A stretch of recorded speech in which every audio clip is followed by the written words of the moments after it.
let's say in your first product, the black face mask, Yeah.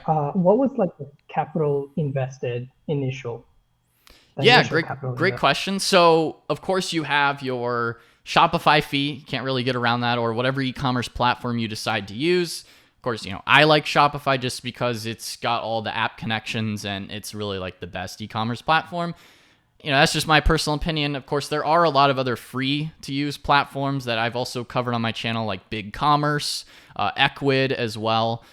So those are a couple other good ones. WooCommerce can be cheaper as well. You do have to pay for WordPress and hosting and things like that, but you're going to have that upfront website cost, domain, hosting, things like that. That's something you can't really get around. Or if you do use a free platform, then of course you're going to be limited on the amount of products you can sell. So you have that.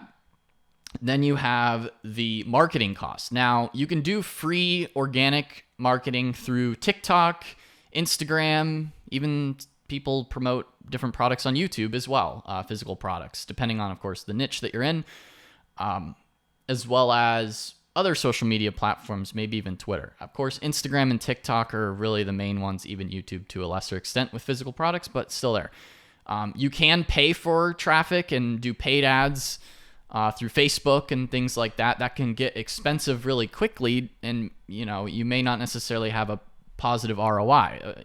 That's something that you could explore and get into, but that could be another expense. In terms of putting this on to raw numbers, if you're looking at Shopify, it's right now they have some promotions where it's like $1 a month for the first few months, but typically it's like anywhere from $29 a month to $39 a month for the basic plan, or if you have a free site with the other platforms I mentioned. So there's that cost, and then you also have the marketing cost, which could also be free as well, or you could rack up easily multiple hundreds of dollars in marketing costs very quickly, depending on how many ad sets you start testing and things like that. Product cost is something where you really don't have a product cost until someone places an order. So there's at least that solace in dropshipping is if someone places an order, then you pay for the product and ship it directly to them. So you at least don't have that cost of things, which is typically a huge cost that you have with regular e-commerce or other brick and Right. So mortar the business. trade off is that there's no high inventory cost. Like the cost of goods sold is almost zero until you make a sale, right? Which Yes. is really really attractive. But to really be profitable, you need pretty high advertisement costs, right? Or like a pretty good advertisement campaign to get yourself off the ground and see some positive cash flow. Yeah, pretty much. I mean, depending on how much work you put into it, you can do organic marketing methods as well. Maybe influencer marketing is another route you can go, reaching out to people. Maybe you could even send them some free products just to create some content, or that gets into the realm of sponsored influencer content, which you're probably going to pay money for that too. But there are ways to organic. You could even just create your own content as well to I promote the mean, products. if there's not actually a cost in terms of money, there's always a time cost, Of right? course. So Yep. what's like the time commitment that like initial stages of dropshipping versus like when you get to like the mid end stage of dropshipping?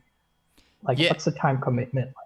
Yeah, that's another great question. The time commitment, of course, the time versus money investment into your marketing, that's a great correlation there. At least if you want to spend less time, you spend more money on the marketing. That's the main driver there.